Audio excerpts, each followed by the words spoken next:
नमस्कार सारियों, welcome to मंजिल। आज मैं बात करने वाली हूँ यूके स्टडी वीजा को लेकर। उससे पहले wish you very happy new year. अब है 2023। क्या 2023 में यूके ने न्यू पॉलिसीज जो है वो डिफाइन किया है या फिर क्या बेनिफिट्स यूके हमारे लिए लेके आ रहा है for specially Indian students. So UK को लेकर आज मैं बात करने वाली हूँ पीआर के बेसिस पे। सबसे पहले इस चैनल को सब्सक्राइब करना मत भूलेगा, उन सब बच्चों को शेयर करना मत भूलेगा जो कि यूके जाने के लिए प्लान कर रहे हैं या फिर यूके पहुंच चुके हैं।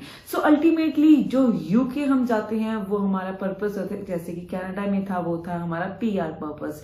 अब पीआर को लेकर काफी कंफ्यूजन है कि क्या हमें यूके पीआर मिलेगा या नहीं मिलेगा। इस सब का सिनेरियो लास्ट ईयर में क्लियर हुआ कि यस यूके जो है आपको पीआर दे रहा है। बट अब क्या वेज है, क्या मेथड्स हैं जो आप यूके में पीआर ले सकते हैं। अवेयरनेस एक बहुत बड़ी चीज होती है। अगर आपको नॉलेज ही नहीं होगी तो आप फर्दर प्रोसीडिंग कैसे करोगे।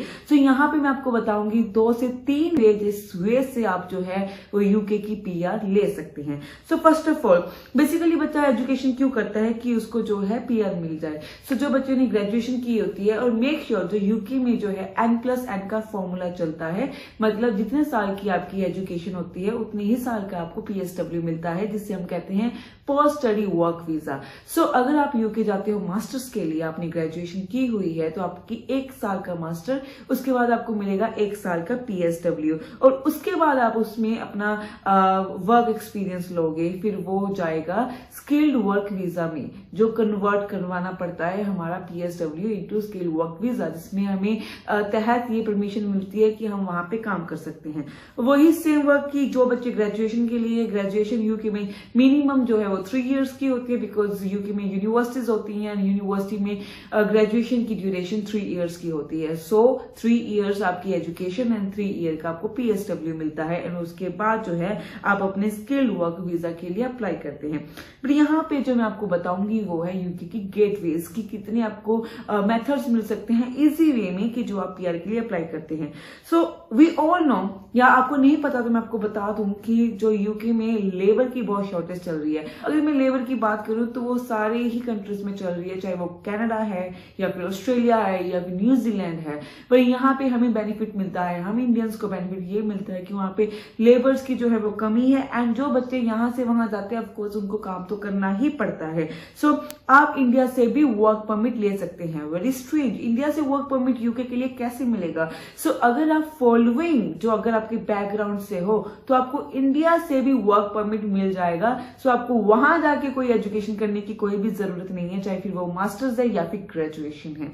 First of all I introduce you कि अगर आप नर्सिंग बैकग्राउंड के हो, अगर आपने BSc नर्सिंग में की है तो वो बच्चे जो एलिजिबल हो जाते हैं विदाउट IELTS, और उनका जो है यहाँ से ही इंडिया से ही वर्क परमिट की वो प्रोसीडिंग स्टार्ट हो जाती है, जिनका बैकग्राउंड जो है वो नर्सिंग का है। एंड उसके अलावा अगर आपने GNM किया हुआ है overall 5 not less than 5 IELTS score के साथ भी आप अपना वर्क परमिट इंडिया से ले सकते हैं।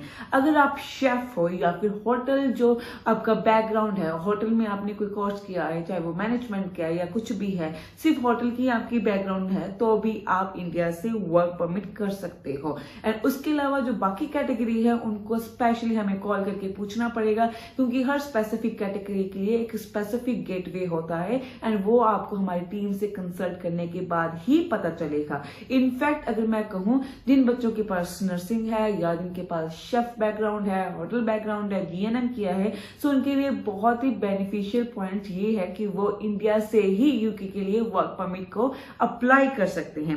एंड मोर ओवर अगर मैं कहूं कि इसमें अभी प्रॉब्लम क्या है कि यहाँ से वर्क परमिट वहां से क्यों नहीं, इसमें डिफरेंसेस क्या होगा।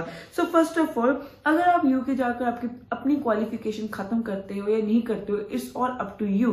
पर अगर आप अपनी क्वालिफिकेशन खत्म करते हो उसके बाद आपको PSW मिलता है, देन उसके बाद जिसे हम कहते हैं वर्क परमिट, एंड फिर उसके बाद जो है आपका वो वीजा कन्वर्ट में हम जो है चेंज करते हैं कि आपको वर्क परमिट में चेंज होगा आपका वीजा। यही प्रोसीडिंग अगर आपकी ये बैकग्राउंड्स की है तो आपको सीधा ही वर्क परमिट मिल जाएगा, जिससे आपके 2 से 3 साल, अगर आपने 10+2 के स्टूडेंट्स हो तो आपको 3 साल, या फिर अगर आप ग्रेजुएशन के स्टूडेंट्स हो तो आपके मास्टर्स का 1 साल जो है वो बच जाता है। दीज आर द पॉइंट जिसमें आप अपने 2 से 3 साल जो है वो सेव कर सकते हैं। और वर्क परमिट के बाद आपको 5 साल का एक्सपीरियंस चाहिए पीआर के लिए। सो ये तो मिनिमम एसेट हमारे पास है ही है कि इससे मिनिमम कोई भी गेटवे नहीं होगा कि आपको मिनिमम 5 इयर्स का एक्सपीरियंस जो है फाइनली आपको चाहिए होगा पीआर के लिए, एंड उसके बाद जो है आप पीआर होकर अपना वहां पे सेटल हो सकते हैं। So these are all the points minimum जिन बच्चों ने यहां से वहां जाके सेटल होना है। अगर वहां पे भी बच्चे अगर ये हमारा शो देख रहे हैं एंड अगर वो स्टडी कर रहे हैं एंड उनकी स्टडी खत्म होने वाली है, तो वो इन बेनिफिट्स का पॉइंट या फिर फर्दर प्रोसीडिंग कैसे करें, कैसे उन्होंने वर्क परमिट के लिए अप्लाई करना है या कैसे हमने एक्सपीरियंसेस लेना है, कैसे वर्क के लिए अप्रोच करना है, इस सब की कंसल्टेंसी के लिए भी वो नीचे दिए गए नंबर्स पे कॉल कर सकते हैं। हर प्रोफाइल की, हर ट्रांसपेरेंसी की हर एक टीम मेंबर खुद एनालाइज करता है, उसके बाद जो है वो आपको डिलीवर करता है कि आपकी प्रोफाइल के लिए क्या इंपॉर्टेंट रहेगा और नहीं रहेगा। एंड यूके का नेक्स्ट इनटेक ऑलरेडी ओपन हो चुका है, so do not miss that intake. Apply as soon as possible because demand is very high. Thank you so much.